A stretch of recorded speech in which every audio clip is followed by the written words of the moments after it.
महिन्यात काम पूर्ण होईल. कॉन्क्रीटचा रस्ता आहे, त्यामुळं पावसाळ्यात त्याच्यावर काही बंधन नसणार आहे. कशा टप्प्यात होणार आहे ते सांगा. थांबा 2 मिनिटं. नाही सर, बरं, ऐका, थांबा. साईडला 25 मीटर आहे का? 200 मीटर आहे, ते टेंडरला आहे, त्याप्रमाणे आपण 200 मीटर दोन्ही साईड गाडी उचलल्या. हो नाही भरत नाही आपण त्यामुळं ऐका, जिथपर्यंत नगरपालिकेच्या हात आहे बरं का, ऐका, जिथपर्यंत नगरपालिकेच्या हात आहे तिथपर्यंत गटर हे झालंच पाहिजे. आमची मागणी दोन्ही बाजून असं आम्हाला लेखी देतात ते. ऐका ऐका, आणि आमची मागणी अशी आहे की जिथपर्यंत नगरपालिकेच्या हात आहे तिथपर्यंत दोन्ही बाजूने गटर झाले पाहिजेत. तुम्ही 200 मीटर जर प्रस्तावित केला असेल तर आम्हाला मान्य नाहीये. जिथपर्यंत नगरपालिका आहे तिथपर्यंत दोन्ही बाजूनं अंडरग्राऊंड गटर आणि कॉन्क्रीट रस्ता जिथपर्यंत झालाच पाहिजे. गरमीचे दिवस आहे, ओट पाळायची आमच्यात बारकी 4-6 महिने. पण आम्ही काय करायचं, एवढा रानात येत नाही, काय नाही. हातापाया पडायला येतात. त्यानंतर आमचा नागरिक अध्यक्ष सुद्धा जरी गेला तरी आम्हाला म्हणजे कसं काय मावशी वर आहे का हे सुद्धा तोंडात त्यांच्या येत नाही. फक्त निवडणुकीच्याच टायमाला तुम्ही येणार आहे का? 5 वर्षात एकदा बी आला नाही एका वार्डात. गोरेगावचा नगराध्यक्ष इतका भयानक आहे नगराध्यक्ष. 17 वार्ड आहेत, 17 वार्डामध्ये का नाही एक वार्ड सोडलं की अख्या कोरेगावात की सांगावं कुठल्याही महिला नगराध्यक्ष आहे की त्या महिला नगराध्यक्ष आमच्या कोरेगावमध्ये ह्या ठिकाणी अडचणीसाठी आलेले आहेत की त्याला 1 लाख रुपये बक्षीस देतो की नगराध्यक्ष तिथल्या फक्त कार्यक्रमात येतात. तिथं उद्घाटन असतं तिथं येणार फक्त नगराध्यक्ष. असला नगराध्यक्ष असतो का?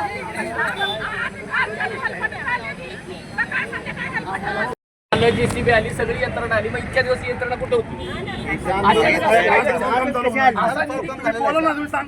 साहेब, एका दिवसात असं काय घडलं? 2 वर्ष थांबलेलं काय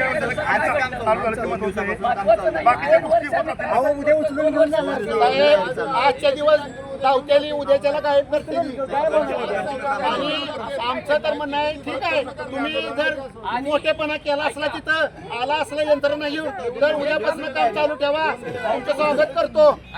नुसतं तिकावा करू नका.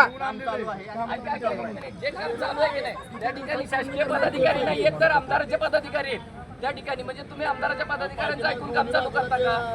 शासनाच्या पदाधिकाऱ्यांचं ऐकायचं तुम्हाला जमत नाही का? फक्त आमदारांचे पदाधिकारी उभे राहून तिथं काम करून घेतात. मग इतके दिवस थांबवलं का?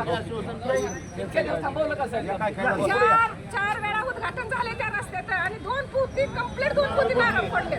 तर अजून पण 4 वर्ष झालं अजून का रस्ता झाला नाही. मग किती आम्ही सहन करायचा? गेल्या वर्षी आम्ही नोव्हेंबर महिन्यात बसलो असल्या खड्ड्यात गुडघे इतके पाण्यात, तरी सुद्धा काय झालं नाही. तेव्हा नुसतं खडी टाकली की झालं. म्हणजे पावसाळा उघडल्यानंतर आम्ही काम चालू करू, पण अजून तागायत केलं नाही. त्यामुळे आम्ही आता आंदोलनाला बसले. आम्हाला आता लेखी पाहिजे आणि काम चालू पाहिजे. आणि 5 तारखेला आम्ही आंदोलनाला बसणार आहे, उपोषणाला बसणार आहे 5 तारखेला. सांगा पटकन.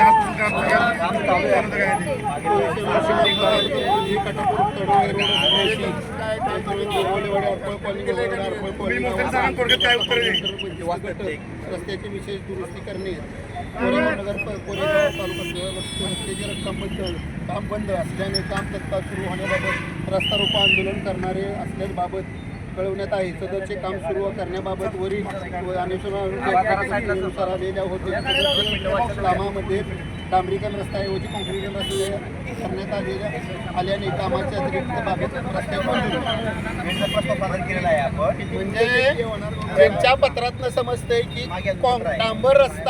डांबर रस्ता प्रस्तावित होता तरी यांनी बाबा डांबर रस्ता कॅन्सल करून फक्त कॉन्क्रीट रस्त्याची मंजुरी मागितलेली आहे. त्यांना अजून सदर ह्या पत्राद्वारे समजते की मंजुरी मिळाली नाही त्या कॉन्क्रीट रस्त्याची.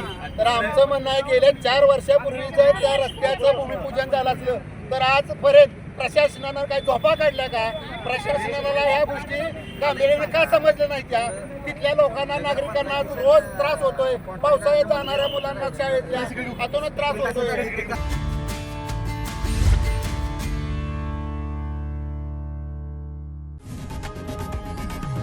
लोकशाही मराठी ऐका, पहा, जागरूक रहा.